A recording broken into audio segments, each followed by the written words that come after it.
জামাতের নেতৃত্বে একটা হয়েছে, একটা আসন ভাগাভাগির একটা বিষয় আমরা দেখলাম।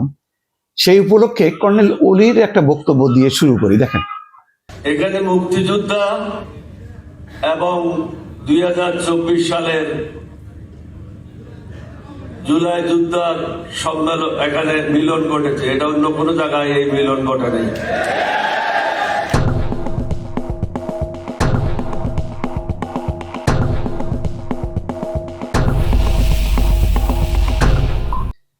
জুলাই যোদ্ধা বলা যায় কারণ এই জুলাই আন্দোলনের পেছনে জামাতের যাদের পাশে বসে এই আসন ভাগাভাগির ঘোষণাটা হলো, তাদের একটা দাবি থাকতে পারে যে জুলাইতে তারা শেখ হাসিনাকে পতন ঘটানোর জন্য একেবারে সবাই যুক্ত ছিল।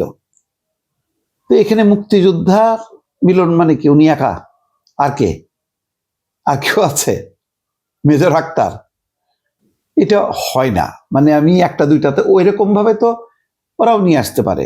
মানে মুগ্ধর ভাই স্নিগ্ধকে নিয়ে এসে আরো তো অনেক জুলাই যোদ্ধা আছে। বিএনপি নিজেই তো জুলাই যোদ্ধা, তার সাথে প্রচুর মুক্তিযোদ্ধা। তাহলে ওইটা কি? এই যে ভাগাভাগি ট্রেন করা এবং এটা জোর করে প্রতিষ্ঠিত করা, আর এক পক্ষের যেটা আছে সেখানে বরং তাদের একটা মুক্তিযোদ্ধা এবং জুলাই যোদ্ধা, সেটার বরং একটা বড় একটা ক্ষেত্র হলো বিএনপি, তাদের সাথে যারা আছে। কিন্তু এখানে জুলাই যোদ্ধা আছে কিন্তু মুক্তিযোদ্ধা কোথায়? কর্নেল অলি এসছেন আনুষ্ঠানিকভাবে, আর মেজর আক্তার তো ঢুকে গেছে। এরকম আরো কিছু মুক্তিযোদ্ধা আছে নিশ্চয়ই, কিন্তু রাজনৈতিক দল হিসেবে এলডিপির এখানে অবস্থানটা খুবই গৌণ। 7টা আসন পাইছে, এটা মানে আমি বুঝতে পারি না যে সাতকানিয়ার ওই অঞ্চল দিয়ে একটা বা দুইটা আসন বাদে বাকি এলডিপির কোথায় কি আছে, আমি এটা বুঝতে পারছি না। 7টা আসন নিচে, এটা তো অকল্পনীয় ব্যাপার। বিএনপির সঙ্গে সমঝোতা হলে হয়তো একটা আসন দিতে পারতো, কেন বিএনপি কেন দেয়নি জানি না।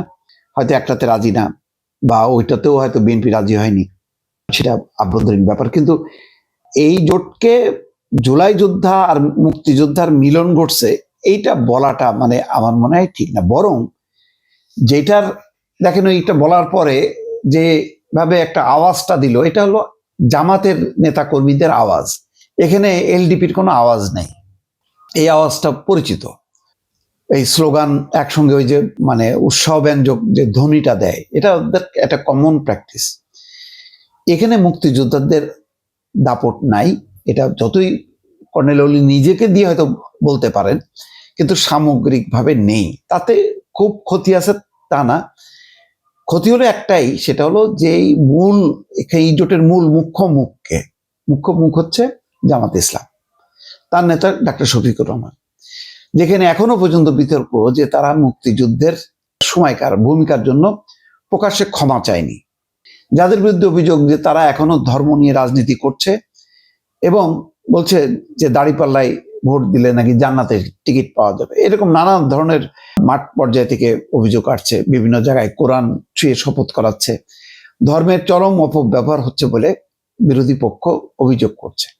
এবং তাদের দাপট, তাদের প্রভুত্ব বা আধিপত্য এত বেশি, সেখানে কর্নেল অলির ব্যক্তি হিসেবেই উনি যা, আর কোনো অবস্থান নেই। সুতরাং এইটাকে মিলানো যাবে না যে মুক্তিযোদ্ধা আর জুলাই যোদ্ধার মিলন ঘটছে। তাহলে অন্য অংশে আছে যারা, তারা কি সেখানে কি ঘটেনি? বিএনপি কি মুক্তিযোদ্ধার দল না? সেখানে কি জুলাই যোদ্ধাদের মানে আগমন নেই, তাদের অবস্থান নেই? এটা কি ধরনের? কয়েকদিন আগেই তো দেখলাম যে ওই এনসিপির একজন বড় নেতা চট্টগ্রামের অঞ্চলের, সে জয়েন করছে। নেই কে? কোথায় নেই? তো আসলে এটা হলো খুব দুর্বল যুক্তি। এখানে যেটা হয়েছে, কর্নেল অলি তিনি যে মুক্তিযুদ্ধের প্রতিনিধিত্ব করেন, এখানে খুব একটা ধোপে টিকবে না। জামাতের এই রকম শত শত আসনের নিচে 6-7টা আসন নিয়ে মুক্তিযুদ্ধের চেতনা খুব প্রজ্বলিত রাখতে পারবেন, এটা আমার মনে হয় না। বরং জামাত ইসলাম তার আদর্শ বাস্তবায়ন করবে। যদিও এখানে জামাত ইসলাম বিভিন্ন জায়গায় কম্প্রোমাইজ করছে, কিন্তু তাদের আধিপত্য, তাদের প্রভুত্ব, তাদের নেতৃত্ব এখানে এত বেশি, তার ভিড়ে, তার চাপে কর্নেল অলির মতন 1-2 জন মুক্তিযোদ্ধা এটা হারায় যাবে। এটি হচ্ছে বাস্তব।